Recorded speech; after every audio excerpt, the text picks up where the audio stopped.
दिन है। दोपहर 2 बजे शुरू होगी सदन में कार्यवाही और ऐसे में प्रश्नकाल के साथ शुरू होगी सदन की यह कार्यवाही। आज सदन में बजट पर चर्चा भी हो सकती है। 16 मार्च तक बजट पर होगी चर्चा और 22 मार्च को होगा सत्र का समापन। तो अपने आप में यह अहम रहने वाला है सत्र। कई मुद्दों पर सरकार को विपक्ष घेर सकता है। अवैध माइनिंग पर विपक्ष कर सकता है हंगामा। प्रश्नकाल के साथ शुरू होगी सदन की कार्रवाई। तो इस वक्त की यह बड़ी खबर हम आपको बता रहे हैं। आपको बता दें कि हरियाणा विधानसभा बजट सत्र का आज छठा दिन है। अवकाश के बाद आज फिर से शुरू हो रहा है सदन में 14 मार्च से 16 मार्च तक।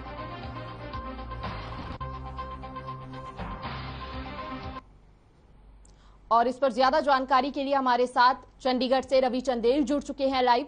रवि, क्या कुछ खास रहने वाला है आज का सत्र? किस तरह से अपने आप में अहम रहेगा आज का दिन?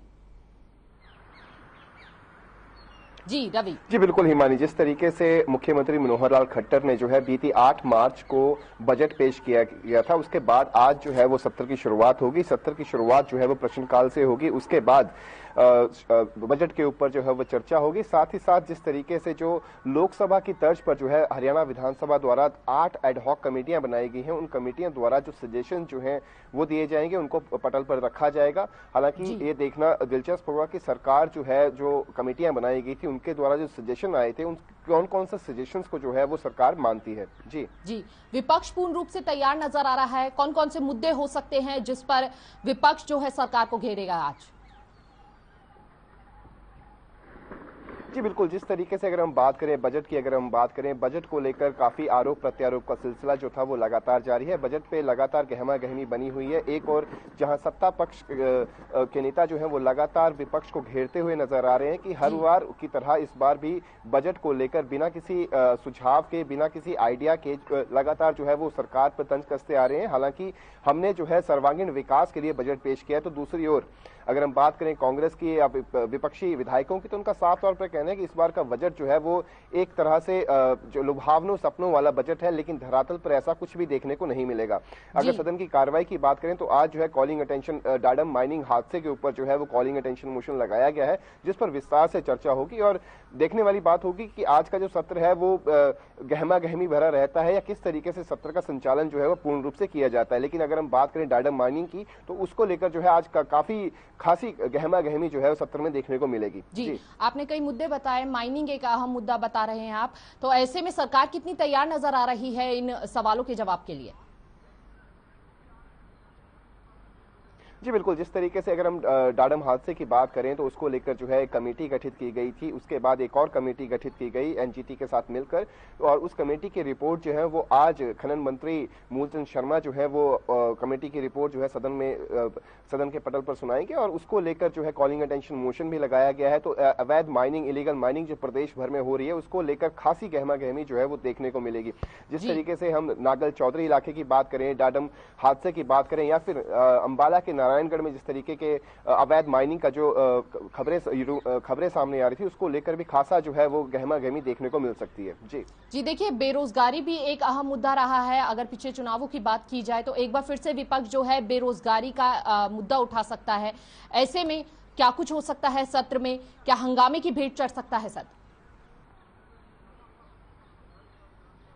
जी बिल्कुल, जिस तरीके से अगर हम बात करें बेरोजगारी को लेकर, जो CMIE की रिपोर्ट थी, उस रिपोर्ट के अंदर ये कहा गया था कि बेरोजगारी में हरियाणा जो है वो लगातार जो है अव्वल नंबर पर बना हुआ है। उसको लेकर जो है हालांकि सदन के पटल पर भी और साथ ही साथ मीडिया से रूबरू होकर भी मुख्यमंत्री मनोहर लाल खट्टर ने चैलेंज किया था कि जो CMI की रिपोर्ट है वो रिपोर्ट जो है फॉल्स रिपोर्ट है, उसको जो है उसके ऊपर कमेटी गठित की जाएगी। उसका देखा जाएगा कि आखिरकार किस आधार पर जो है वो CMI की रिपोर्ट ने बेरोजगारी में हरियाणा को जो है वो अव्वल नंबर दिया था। उसको लेकर काफी गहमा गहमी भरा माहौल जो है वो देखने को मिलेगा। साथ ही जिस तरीके से अगर हम विधेयक की बात करें, जो विधेयक इंट्रोड्यूस किया था सदन के पटल पर, जबरन रोकथाम गैर कानूनी रोकथाम विधेयक, उसको लेकर भी गहमा गहमी का माहौल जो है वो लगातार बना हुआ है। इन तमाम मुद्दों को लेकर जो है विपक्ष जो है वो सरकार को घेरने की पूरी कोशिश करेगा।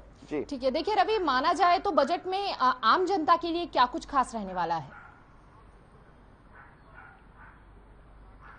देखिए, बजट जिस तरीके से प्रस्तुत किया गया था उसके अंदर सर्वांगीण विकास को लेकर जो है जो बात कही गई थी मुख्यमंत्री मनोहर लाल खट्टर द्वारा, उस पहलू से अगर देखा जाए तो बजट में पिछली वर्ष जो बजट पेश किया गया था उसके तुलना में लगभग 15.6% बजट जो है वो बढ़ाया गया है। हर क्षेत्र, अगर हम कृषि के क्षेत्र में बात करें, शिक्षा के क्षेत्र में बात करें, स्वास्थ्य के क्षेत्र में बात करें, या फिर लॉ एंड ऑर्डर की दृष्टि से अगर हम बात करें, तो सभी वर्गों, सभी विभागों को जो है वो उसके बढ़ोतरी की गई है। उसमें बजट जो एलोकेट किया गया था बीते वर्ष और इस वर्ष जो बजट एलोकेट किया गया है उसमें खासी बढ़ोतरी की गई है, 15.6%।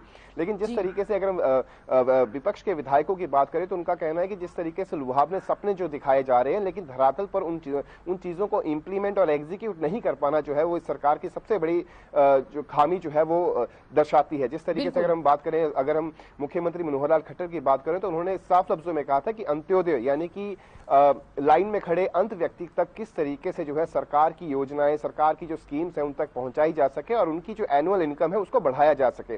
तो इस तमाम मुद्दों को लेकर जो है आज सदन में खासी गहमा गहमी जो है वो देखने को मिलेगी। जी, आपने बिल्कुल कहा, आपने हाल ही में बताया कि लुभावने वादे किए जाते हैं सरकार द्वारा। इस बीच नए बजट में भी शिक्षा के विषय पर अगर बात की जाए तो यहाँ पर टैबलेट बांटने की बात की गई है। तो ऐसे में उसके धरातल पर उतरने की कितनी उम्मीदें हैं? जी बिल्कुल, सदन के पटल पर जिस तरीके से शिक्षा को बजट को एलोकेट किया गया था उसी वक्त ये मुद्दा उठ गया था कि मुख्यमंत्री मनोहर लाल खट्टर द्वारा ये घोषणा की गई थी बीते वर्ष की 10वीं, 11वीं और 12वीं के छात्र छात्राओं को जो है वो टैबलेट्स बांटे जाएंगे, जिसके जवाब देते हुए उन्होंने कहा था कि 1 मई 2022 से जो है ये टैबलेट्स जो है वो 10वीं, 11वीं और 12वीं के विद्यार्थियों को जो है वो मिलना शुरू हो जाएंगे। साथ ही साथ जिस तरीके से अगर हम बात करें, संस्कृति मॉडल स्कूल्स जो है उनको भी लगातार बढ़ाया जा रहा है ताकि एक शिक्षा प्रणाली को जो है वो चुस्त और दुरुस्त बनाया जा सके। जी देखिए, अगर हाल ही की बात की जाए बीते दिनों की, तो किसान का मुद्दा जो है सर्वप्रिय रहा है हमेशा और सरकार ने हर संभव प्रयास भी किया है। क्या अब एक बार फिर से किसानों को मनाने की कोशिश की जा सकती है या फिर उनके लिए कोई लाभ हो सकता है इस बजट में? देखिए, बजट जो है वो ऑलरेडी इंट्रोड्यूस किया जा चुका है, पेश किया जा चुका है और बजट के अंदर जिस तरीके से अगर हम किसानों की बात करें, कृषि क्षेत्र की बात करें तो जैविक खेती को लेकर जो है खासा बढ़ावा दिया गया है। हो सकता है कि जिस तरीके से किसान जो है वो लगभग 13 महीनों से जो है वो आंदोलनरत थे, उनको रिझाने के लिए, उनको एक तरह से उनके अंदर ये विश्वास पैदा करने के लिए कि सरकार जो है वो किसान हितैषी है, उसके लिए बजट के अंदर तमाम पहलुओं पर जो है वो खासी जो है वो उसके ऊपर जो है वो फोकस किया गया है। अगर हम बात करें सब्सिडीज की तो सब्सिडीज भी किसानों को मुहैया करवाई गई हैं। साथ ही साथ जिस तरीके से जैविक खेती ताकि किसानों की आय बढ़ सके, जो वादा किया गया था मनोहर सरकार द्वारा कि 2022 में जो है वो किसानों की आय दोगुनी की जाएगी, उसी प्रारूप को जो फोकस करते हुए खासी बढ़ोतरी जो है वो कृषि और किसान विभाग में की गई है। लेकिन विपक्ष का लगातार ये कहना है कि जिस तरीके से अभी तक जो किसानों की अगर हम गिरदावरी की बात करें, मुआवजे की बात करें, किसानों के खातों में अभी भी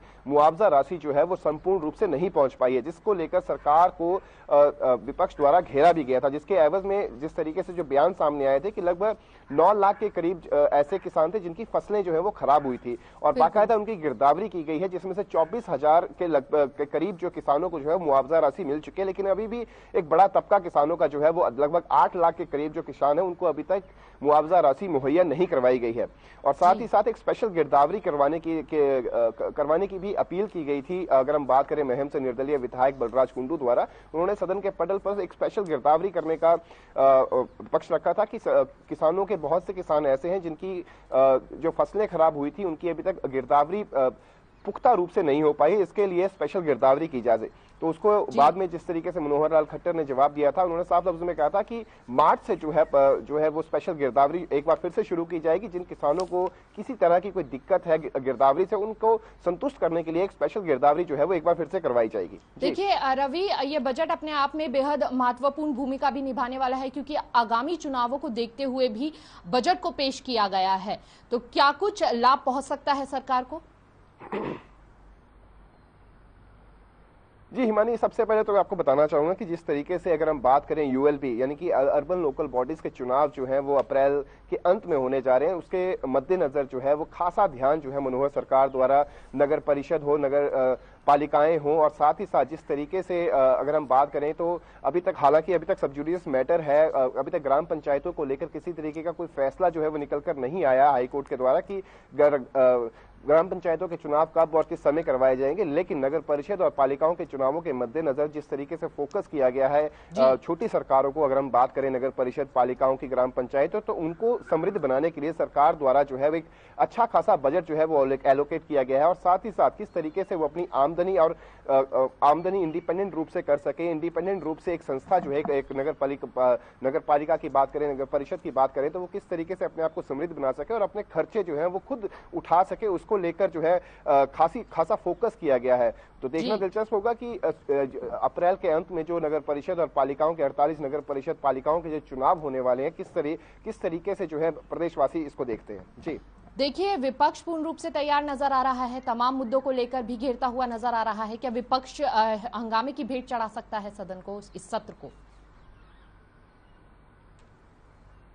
देखिए, जिस तरीके से अगर हम कॉलिंग अटेंशन मोशन की बात करें, डाटा माइनिंग हादसे को लेकर खास तौर पर जो ये ध्यानाकर्षण प्रस्ताव लाया गया है, इस पर जो है, इस मुद्दे पर जो है खासी गहमा गहमी जो है वो देखने को मिलेगी। इस वर्ष के शुरुआत में यानी कि 1 जनवरी को जब ये हादसा हुआ था, उस वक्त भी सरकार पर तीखी आलोचना की गई थी, तीखी टिप्पणियां जो है वो विपक्ष के विधायकों द्वारा की गई थी कि लगातार जो है प्रदेश के अंदर जो है वो अवैध माइनिंग जो है वो भारी संख्या में जो है वो हो रही है और सरकार किसी तरीके का कोई ध्यान जो है वो इस पर नहीं दे रही है, जिसके चलते जो है इस बार भी खासी सदन के अंदर जो है खासी गहमा गहमी जो है वो देखने को मिलेगी। और खास तौर पर बजट जिस तरीके से प्रस्तुत किया गया है उससे बिल्कुल भी सेटिस्फाई जो है वो विपक्ष के विधायक नहीं दिख रहे हैं। नेता प्रतिपक्ष भूपेंद्र सिंह हुड्डा का साफ तौर पर कहना है कि एक तरह से आगे दौड़ो पीछे छोड़ो नीति को जो है अपनाया हुआ है मनोहर सरकार ने। मनोहर सरकार द्वारा जो पिछले बजट के अंदर जो वादे किए गए थे कि प्रदेश के अंदर जो है वो फिल्म सिटी बनाई जाएगी पंचकुला और गुरुग्राम के अंदर, तो अभी तक जो है वो फिल्म सिटी बनकर तैयार नहीं हुई। साथ ही साथ जिस तरीके से और भी वादे जो किए गए थे, उन वादों पर जो है मनोहर सरकार खरा नहीं उतर पाई है। तो इसको लेकर जो है खासी गहमा गहमी जो है वो देखने को मिलेगी। लेकिन प्रश्न काल के बाद जो है ये गहमा गहमी जो है वो आपको देखने को जरूर मिलेगी। जी गहमा गहमी देखने को मिल सकती है इस सत्र में। विपक्ष पूर्ण रूप से तैयार नजर आ रहा है। हालांकि सरकार की बात की जाए तो तमाम मुद्दों का स्पष्टीकरण करने के लिए वह भी तैयार है। अब देखने वाली बात यह रहेगी कि क्या कुछ होने वाला है सत्र में और क्या कुछ अहम रहने वाला है इस सत्र में। बहुत बहुत शुक्रिया रवि आपका तमाम जानकारी साझा करने के लिए। और यहाँ पर